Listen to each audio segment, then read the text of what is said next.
Nathan, there are way too many car models. No, you're wrong.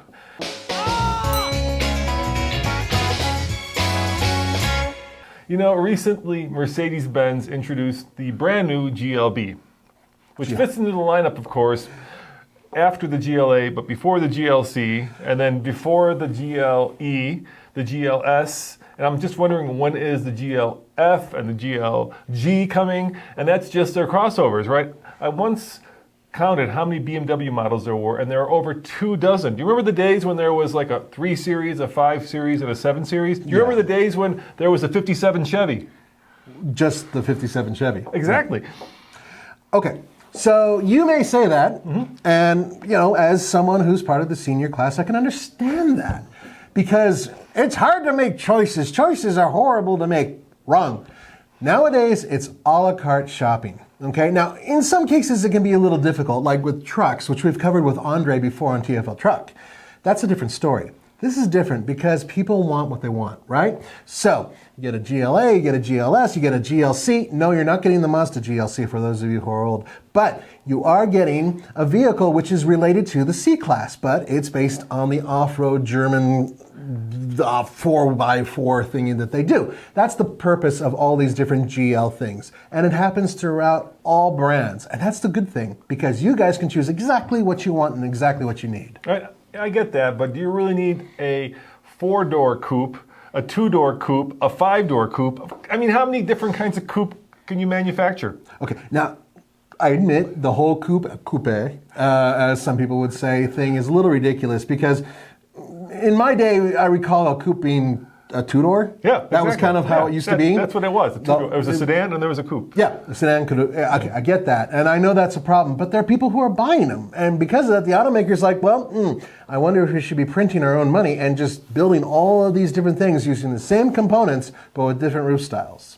And then let's not even go to kind of where BMW went with the GT lineup, right? I mean, you know, what was wrong with either having a crossover / SUV or a station wagon? Did you really need to stick that GT back end on the car? Okay. Why? Well, why BMW? Yeah, Audi did it better aesthetically. I agree. And then also you can look at it and say, well, you know, BMW really does have a lot of X cars too, because they have the X1, 2, 3, 4, 5, 6, 7, and soon they're going to have an X8. So yes, but once again, there's a lot of choice. And remember, this is the people who are asking for it. They're the ones who want the choice. They're also the ones who are driving up the price, because when you have, you know, a very minimal model lineup like Tesla, right? Yeah. 3 cars, right? Here we go. Well, no, this is not an electric thing. I'm just saying when you have only 3 cars in your lineup, you don't need to spend as much money on tooling, on different switchgear, on all the things that you need to have over 2 dozen different variables of vehicles, right? And so inevitably it makes cars expensive. And I'll give you a perfect example. In front of our office right now is the brand new BMW Z4. Yes. It's the 4-cylinder turbo. Yes. Right? 4-cylinder turbo, 2-door convertible. Yeah. How much do you think that car cost with the M package? It's not the M, it's the M package. The M package? Guess how much that costs? 60. Very close. $63,000 for a 2-door convertible with a 4-cylinder turbo. I'm not even talking about the 6, the 4. But it's a BMW, and you were just talking about Tesla, and you know, last time I checked, Tesla's not cheap. No, but you can get the Model 3 Performance for that money. Yeah. You can get the dual motor. You can get a Hellcat. You can get 2 Mustangs, right? 2 Mustang GTs with enough money left over to get a used Camaro. But you just touched on something. Okay. So you said Hellcat. Yeah. Okay. Something dear to our hearts. Yes. Right? Right. We used to own one. So how many Hellcats are there? Too many. Yes. That's my point. Too many, right? There Once are upon a lot a time, of them. there was a Hellcat, then there was a Red Eye, then there was a Demon, and it's really the auto manufacturers slicing and dicing the models so that they can make more money. That's what it's about. It's about making more money for the auto manufacturers, and we're the silly sheep that are going along, you know, and promoting these vehicles, especially us, right? Because every time a new one comes out, we do videos. Well, of course we do. I mean, that's our job. But here's what I would look. If I had the money, right? Now this is sort of the thing, the preface. If I had the money, I would want a car exactly the way I want it, right? So if I wanted a Hellcat wide body with a manual transmission, a real man's car, then I could get one. If you wanted a Hellcat Red Eye, which, by the way, you cannot get with a manual transmission, and you wanted it not the wide body, you could get one. I get it. So there's all these different things that they have available. But I'd be really ticked off if I had the money to buy a Hellcat with a manual transmission and the wide body kit and I couldn't get one. That's the bottom line. You know what the bottom line is, Nathan? It's also a problem because it changes what the brands are. It creates confusion, right? Once upon a time, Mercedes was known for building high-end luxury cars, specifically the S-Class. Yeah. Right, that was kind of the manufacturer. When you're building a GLA that cost, what, $30-some thousand?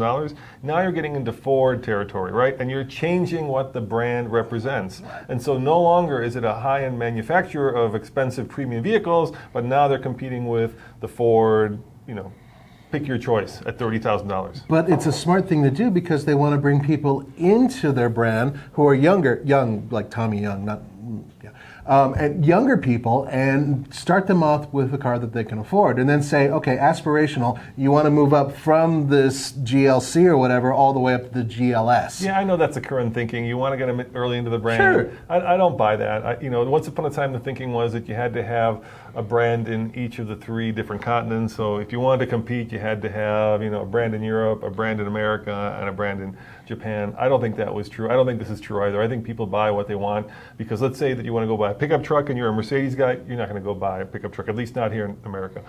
Okay, but you could at least overseas because they do have the X.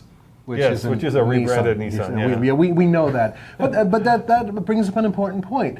At least for those buyers, if they do want a Mercedes-Benz and they want the interior, which it does have the interior of a Mercedes-Benz, they can buy a pickup truck and get what they want. Let me make this argument, okay? Please. What company went to turbos first and led the way? Before anybody else, we were kind of scratching our heads and we were like, why is this company doing this? And it's a company that's an American company. Ford. Exactly. Right? Remember like 5 years ago, Ford introduced... 7. Oh, even longer, right? Yeah. The EcoBoost, or is it EcoBoost?